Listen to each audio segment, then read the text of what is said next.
Erdoğan is not super independent. That's what people need to understand. The secular Kemalists and the self-interested nationalists are still the vast majority of the elites. The elites in the Turkish society gradually became more liberalized. By the time Mustafa Kemal was there, lots of the rich youth of Turkey were liberal. They wanted liberalism. Mustafa Kemal is a kafir. He's a disbeliever. He doesn't believe in Islam. Where do you rate Erdoğan? Is he trying to make an Islamic change in the country? He doesn't believe he can. Assalamu alaikum wa rahmatullahi wa barakatuhu. Welcome back to another episode of the Rewired Podcast. Today we're going to talk about Turkey. It's been more than 100 years since the Ottoman Caliphate was officially abolished. Turkey became a secular nation-state led by Mustafa Kemal, who until now is seen by many as a national hero of Turkey. He de-Islamized, modernized Turkey. The military of Turkey has since made it their mission to ensure secular society, overthrowing several governments towards that end. Today, Turkey is split between secular Kemalists and religious Muslims. The tumultuous rise of Erdoğan, the failed coup attempts against him, and his ability to consolidate power has been a buck to the long-time secularist trend of Turkey. He created a new energy for Islam. Actions like reopening the Hagia Sophia as a masjid. He patronized films like Ertugrul and Peyhat Abdul Hamid. So we want to answer today, where is Turkey going? How is this tension working itself out between the secular Turkey and the seemingly now more religious Turkey? What do Turks feel about Islam? And is Erdoğan's rise really a challenge to the secularist foundations of Turkey? We're going to find out. So I want to start with a question to you, Sheikh. What did Mustafa Kemal do to the Ottoman Empire? And how did the Turks react? Well, first of all, he did lots of stuff, over the years. He ruled for almost, I think for 15 years, if I'm not mistaken. He started with several changes. Some of them are political, and those were the first, really. First thing that would happen is basically the Sultanate, Ottoman Sultanate was abolished. When we say Sultanate, it's basically it's the political system. It's headed by a Khalifa, but the Sultanate is the political system and the dynasty and the family that ruled Turkey for a long time. And then he established the secular nation-state republic of Turkey in 1923. And then he abolished basically the symbol, which is the caliphate, in 1924. And then he did many things, especially he banned religious schools. He banned Islamic parties, religious parties, politically. He banned Ottoman attire for men. And he pushed hard to discourage the Islamic dress for females too. He didn't make a law per se, but he used other legal means at the municipal level to really control and discourage and ban the hijab and the niqab and the Islamic dress. And definitely there was like almost a de facto unwritten ban within the political institutions and the schools. Why was his secularization reforms so aggressive compared to like other Muslim countries? Like, in other Muslim countries, we didn't see like this effort to like stop the adhan or to get women to stop dressing modestly. But we did see that in Turkey. Yeah, so sadly what happened in Turkey is that the elites, and this is what the Muslim mind need to understand, the people who are the elites of a nation are the rulers of the nation, right? You switch the minds of these people, the whole country switches. Yeah. From an internal policy and external policy, foreign policy. So what happened, you can say before that, by 50 years, 70 years, 80 years, whatever, is the Turkish society, the elites in the Turkish society in specific, gradually became more liberalized. And this change took 100 years, let's say, which is several generations. By the time Mustafa Kemal was there, so lots of the youth, the rich youth of Turkey were liberal people. So they wanted liberalism. They wanted a republic. They didn't want the Ottoman Khilafah. These were the Young Turks. Yeah, I'm speaking even in general in society. The Young Turks were basically the ideologically driven and organized subset of those. Okay, and we did speak about some of that in our previous episodes, and I encourage people to check out our previous episodes on specifically the fall of the Khilafah in Turkey. There's something that Mustafa Kemal said as a quote. I'm going to read it out to you. He said, "Turks were a great nation even before they adopted Islam. Islam weakened the Turks." Do you think Turks feel that way today? Sadly, half of them do, right? Like if we exclude the Kurds, which are generally more religious than the average non-Kurdish Turk. Yeah. When we say Turk, we're speaking about basically those who came from let's say, the Mongolian areas, the Mongolian steppes. Yeah. And they did hijrah, they did immigration basically bit by bit throughout the decades and the centuries westwards until they settled, or at least a subset of them settled in current day Turkey, which is the Anatolian areas basically. Yeah, so those of Turkish descent, sadly, lots of them are still until today very secular people. And Turkish nationalism is very strong within these people. That's why you see them hating the Arabs, hating the Syrians, hating Islam. Yeah. And then the other portion of the Turks, I don't have exact estimates. It's half, a little bit less than half for the religious ones or not. But they see Islam as it really was. It really made them great. I mean, when he says they were a great nation, like did what? Right? I mean, the Turks and the Arabs were the same. One taking care of camels, one taking care of horses. Let's be very frank. Sorry to be very stereotypical.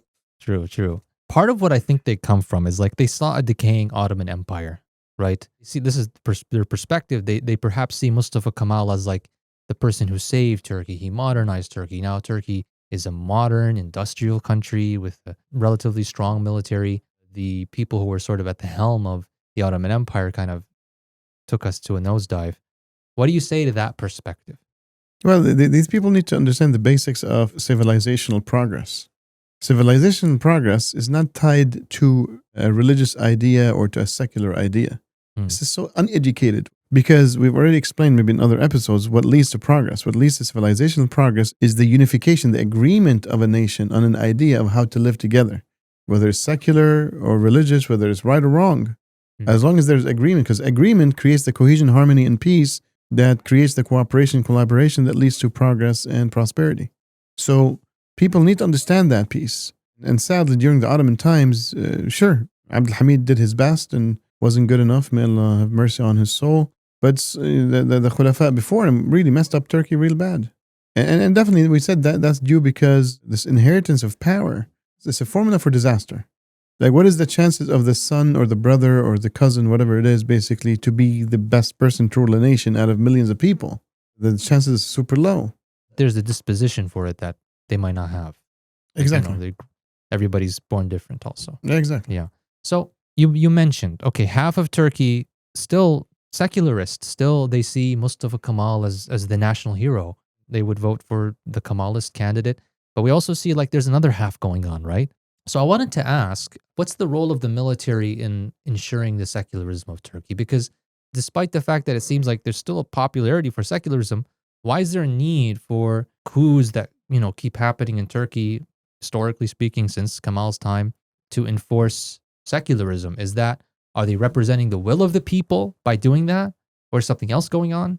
The military institution was they safeguard. First of all, it is what sadly created the Turkish Republic in the first place.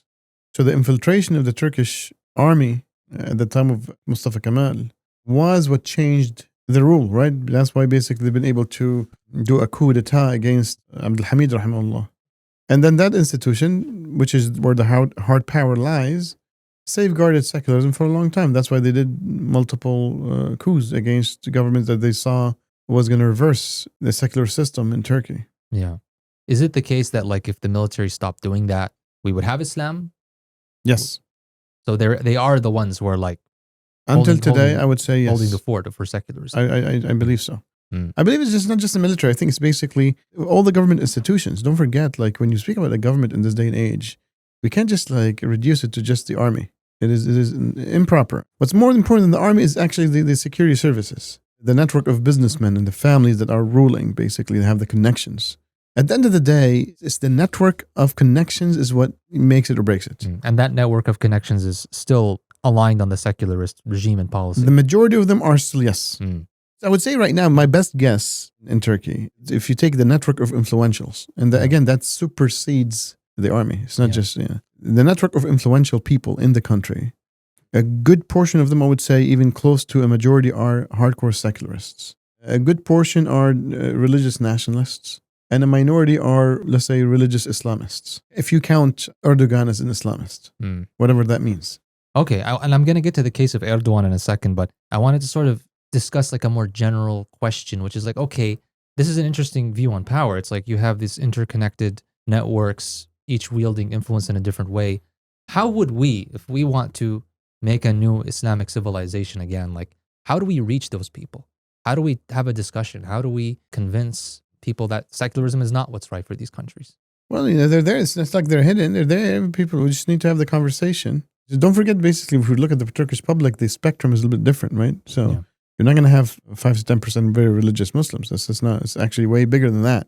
And then secularists, instead of 55, is definitely a little bit way less than that. So the hardcore secularists, you mean? Yeah, the hardcore national sectors, exactly. And then and also basically the nationalists are a little bit bigger. So anyway, the point is, to cause change, you need to instill Islamic ideas, Islamic, not religious ideas. Our biggest failure, Akhi, is not about whether we had the conversation or not. The problem is, what conversation are we having? When we sit with a person, whether he's from the elite or not, and have a religious conversation, that's has nothing to do with progress and change. It has to do with the person himself. It's like speaking about his diet. If you speak about a person's diet, let's say, his weight and his, eating healthy, how is that going to change a nation? Tell me. It doesn't. It's unrelated. Yeah, so it's exactly the same when you speak about religion. As personal faith. Now, there is a little difference, definitely. At the end of the day, if that person is influential and he becomes religious, you did gain somebody important. Yeah. But again, a religiousness, there are lots of people who are religious. That's why we said there are lots of people who are like regular Turkish nationalists who could be religious on an individual level. When we spoke about the Islamists, people who understand Islam as a political idea. Yeah. That's the difference between a religious person and an Islamist. And to sort of give some more on that is like, you look at some other Muslim countries where religiosity is very high. Oh yeah, like Egypt and Pakistan. Exactly. And like just because we have increasing religiosity in Turkey is not necessarily mean things are going on. Oh, we'll never change anything. Yeah. Which takes me to my next question, which is the case of Erdoğan. And he's a very controversial person within Muslim circles. Some people see him as a champion of Islam, as a revivalist. Some people see him as controlled opposition. And some people see him somewhere in the middle. So with respect to this discussion of Turkey's evolution Islamically, where do you rate Erdoğan? Is he trying to make an Islamic change in the country? He doesn't believe he can. He believes he can open the space for Islamic work to happen, but he cannot himself. This is what he believes. Do you think he can? Oh, definitely. He's underestimating himself. Oh yeah, definitely. Well, he might not know the tools, but anyway. So what has he done for Islam in Turkey? I would say basically the Dawah environment. Well, first of all, he did basically help the Turkish industrialization of Turkey when he allowed the hijab to basically be unbanned, and there's more leeway for Muslims to have a discussion in Turkey about Islam and about the future of the country. Lots of Egyptian activists take Turkey as a safe haven. Istanbul is like a very multicultural, multi-Islamic city where people come in and discuss. I'm not saying there's no limits, there's no red tape, but definitely it's a little bit it is way less than before under the Kemalists. Do you think like that's going the right direction? It's not enough. It's like it's not about the direction only. Like, so to get to a destination, it has to do direction and speed. people. That's a good point. You know what I'm saying? Yeah. So sure, it could be in the right direction, at least close to the right direction, or relatively better direction, let's say. But it's not. It's definitely not going the right speed. Like Erdogan is not trying to push for change, and there has to be support. Like if he, may Allah bless him, opened up the country for Islamic da'wah to happen, but who's doing it? Who's educating the Turks? Who's speaking to the secular Turks and convincing them of the lie that the Turks were a great nation before Islam? What are you talking about? Are you crazy? Tell me what the Turks have done. Where is it? Yeah. Like, show me, what are you talking about? And let's say they were a great nation. Let's say I'm totally mistaken and hallucinating, and Turks were like the greatest nation ever to be sent to mankind before Islam. What does that mean when you say great? Mustafa Kemal is a kafir. He's a disbeliever. He doesn't believe in Islam. Greatness means what? Means like technology. Then the Americans are the best. What is it? Science and technology. What is it? Science and technology. Is this what you define greatness, or is it basically living by God's law, living by the divine recipe of Allah Subhanahu wa Taala, gaining Jannah by succeeding in the dunya? Somebody needs to have this conversation where Islam is not just a religious thing. It's a combination of a spiritual belief that's anchored in a civilizational lifestyle that creates an amazing society and a great nation at the same time. So because we're on the question of Erdoğan, I have to ask, as with other rulers in the region, he's been criticized for his inaction on Palestine. Do you think that's a fair criticism? It is. The guy can't do much really from that perspective. This at least the guy thinks he cannot do much. And you need to understand because he didn't do what's needed. the secular Kemalists and the, let's say, regular nationalists, self-interested nationalists, are still the vast majority of the elites. And they have zero care about Palestine or whatever. Right? We're speaking about the 85-90%. So there's 10% who care. May Allah bless them. But is this 10% trying, do they have an agenda? Do they have a project to have a conversation with the rest of the 90% and convert them? Change will never happen until that happens. But those 10% don't have an agenda. They love Islam, again, from a religious perspective, but they don't have an ideological agenda for Islam. I see. Now, this kind of, for me, opens up a little, like, kind of a political fiqh question. It seems like, okay, Erdoğan in his position is doing better than, say, a Kemalist would in a similar position. But should elites in Muslim countries put themselves in positions of leadership, perhaps even heads of state, in order to facilitate and help revival? Or is that not the right way to do revival? I have the position that any goodness, doesn't matter how small it is, should be appreciated. You see what I'm saying? But it doesn't mean we turn a blind eye to the shortcomings of that effort. Why can't we say thank you for the good and have a good conversation about the shortcomings? So in general, you would say that this is something you don't necessarily have a black and white view about. I wouldn't encourage people to try that. But if there is a leeway for basically a little bit more, let's say, it depends on what he's giving back for that. But you need to understand, for Erdogan to get to power, he had to negotiate and he had to give something up. One of the things he did is basically split from Erbakan, for example. And maybe this happened before just because the negotiations happened gradually. And he set himself up basically for that role. And those negotiating maybe were like you can say sometimes foreign powers were backing up the secularists in Turkey, for example, right? And the secularists themselves. So what did he give up? He gave him securities. Like the reason he's needed in the first place is because Turkey became more Islamic. The majority of Turkey is more Islamic. So to have a secular person is to create tension. So what the secular nationalists have done is that, look, let's get an Islamist face that stays within our sphere of influence. Okay. So Erdogan is not super independent. That's what people need to understand, which explains why he cannot move to help the Palestinians or help whatever it is he needs to help. Okay, so it's like a give and take, and each faction in the give and take thinks it's getting the better of it. Like whoever, like the secularist side thinks, okay, it's to our advantage to have an Islamist in power. Yeah, but because they have the majority, they have the full power. And the Islamist was presumably Erdogan's like, it's my advantage to be in power. So he's pragmatic, so he thinks basically if he's in power, he can serve a little bit better. I see. And if this is the case, then thank you very much. And if this is not the case, it's a disaster. That's an interesting political configuration. So I'll take us to our last question. Looking now at Turkey's trend, as we've seen it in the past 20 years, and comparing it to the Muslim trend. Like, let's look at a broader analysis of the Muslim world, its tension with secularism versus Islam as a religion and as system. Do you think what's happening in Turkey is unique, or is it part of a bigger pattern? The Americans always wanted Turkey to be the model that every other Muslim country can follow. But I don't think they dropped that. I think they saw that there is a little danger, actually, of having more Turkeys.